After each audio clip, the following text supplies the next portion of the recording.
14 ঘন্টা দুবাই বিমানবন্দরে ওয়েট করার পর তাকে ব্যাক করা হয়েছে। 14 ঘন্টা দুবাই ঢুকতে দেয় নাই। আমেরিকান পাসপোর্টের জন্য অনলাইনে আবেদন করেছেন, ব্যান্ড। শেখ হাসিনার আবেদনের উপরে ব্যান্ড সিল লাগাই দেওয়া হয়েছে।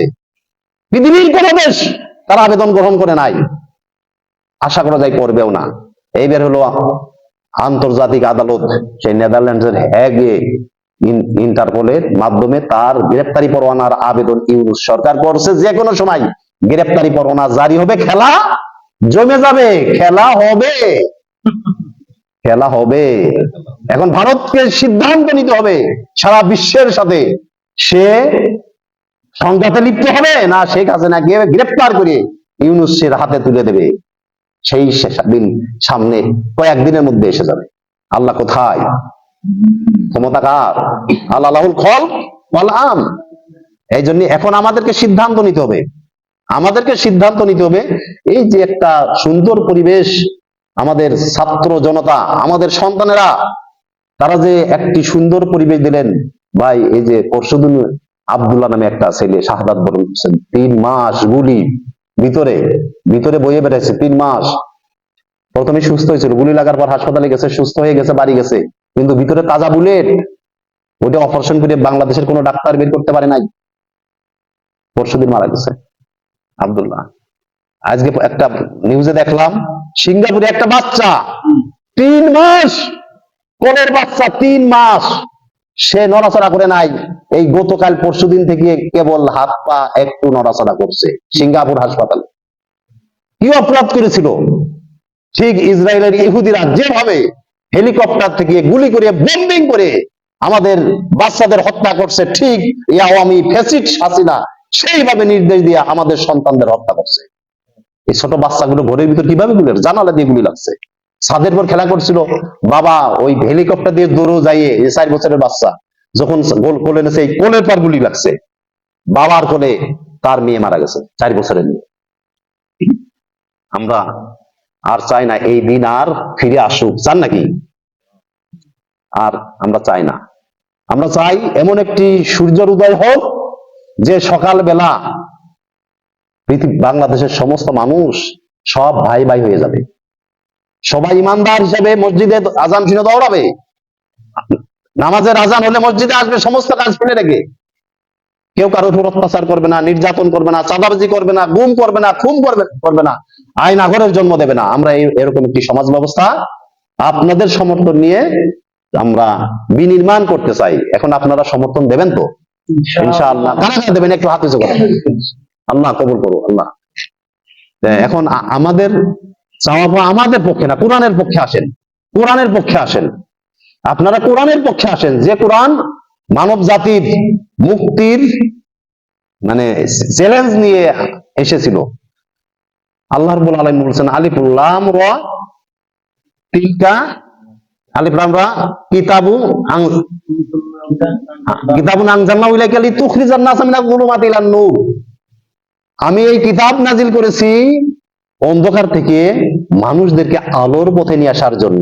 অন্ধকার হলো জাহান্নাম, অন্ধকার হলো জাহিলিয়াত, অন্ধকার হলো এই যে সুদ, ঘুষ, জিনা, ব্যভিচার, রাহাজানি, গুম, খুন, অত্যাচার, নির্যাতন, চাঁদাবাজি, টেন্ডারবাজি, এইসব হলো অন্ধকার। এগুলো জাহান্নামে নিয়ে যায়। এইগুলো থেকে আলোর পথে আমি তোমাদের নিয়ে আসার জন্য আমি কোরআন নাজিল করেছি। এখন সেই কোরআন দিয়ে আমাদের সমাজটা চালাতে হবে। যদি কোরআন রাষ্ট্রীয় ক্ষমতায় যায়, সবাইকে নামাজ পড়তে হবে।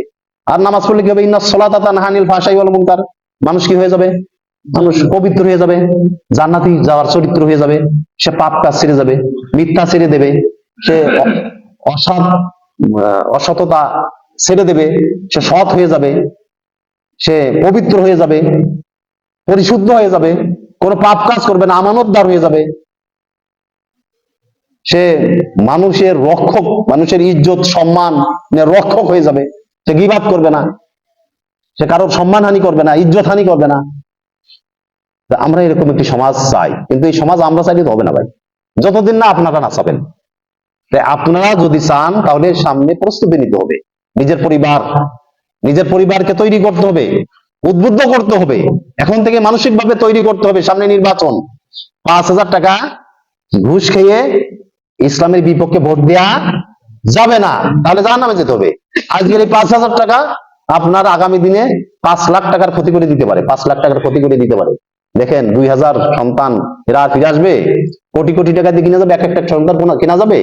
একজনের এক সন্তান, সে মারা গেছে, একই সন্তান মারা গেছে, কারোর স্বামী মারা গেছে, অনেক সন্তান এতিম হয়েছে, শ্রমিক, দোকানের শ্রমিক মারা গেছে, 70 বছরের বৃদ্ধ মারা গেছে, হিন্দু রুদ্র শাহজালালের ছাত্র পানিতে পড়ে মারা গেছে দৌড় মারতে যায় পুলিশের দাবর খেয়ে। যেদিন আবু সাইদ মারা যায় তারপরের দিন বা সেই দিন মারা গেছে। এদের কোটি কোটি টাকা এদের কিনে আনা যাবে? যাবে না। আমি যদি টাকা খেয়ে অন্যায়ের বিপক্ষে চলে যাই, তাহলে এই সমস্ত পাপ আমার আমলনামায়, আপনার আমলনামায় লেখা হবে। সম্মানিত উপস্থিতি, আসুন আমরা অতীতের সমস্ত যা করছি সেটা আমরা পিছনে ফেলে রেখে সামনে আমরা সিদ্ধান্ত নেই পবিত্র কোরআনের আলোকে, ইসলামের আলোকে, আল্লাহর বিধান দিয়ে এই সমাজটা কিভাবে পরিচালনা করা যায়, কিভাবে আলেম ওলামাদের ইজ্জত ফিরিয়ে আনা যায়। আলেমদের কি বলা হচ্ছে, নাইবে রাসূল বলা হয়েছে না, আলেমরা এই জাতির শ্রেষ্ঠ সন্তান হলো আলেম, কিন্তু তাদেরকে বেশি নির্যাতন করা হচ্ছে। আজ একজন ইমামের কয় টাকা বেতন? কত? 5,000 টাকা, 10,000 টাকা। আপনি কি জানেন একজন ওই ঘুষখোর অফিসারের কত বেতন? বেতন 1 লাখ টাকা, 1 লাখ টাকা। যে আমাদের ফাইল টাকায় নিয়ে ঘুষ খাই, ওই বড় বড় পদে বসে, তার বেতন হলো 1 লাখ টাকা।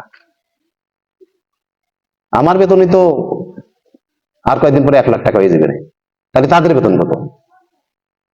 কিন্তু সেই জায়গায় একজন ইমাম সাহেবের 5,000 টাকা দিয়ে কি হবে বলুন তো? তার মানে কি আলেমদেরকে কোন ভাষা করে রাখা হয়েছে?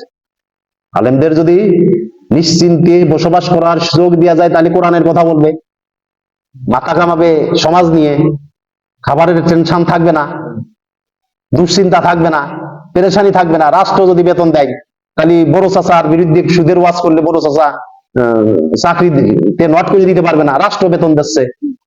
এই কারণে একটি শক্তি কায়েমি শক্তি তারা চায় না যে আলেম ওলামাদের মর্যাদা এই সমাজে প্রতিষ্ঠিত হোক। আমরা চাই সর্বপ্রথম আলেমদের মর্যাদা প্রতিষ্ঠা করতে।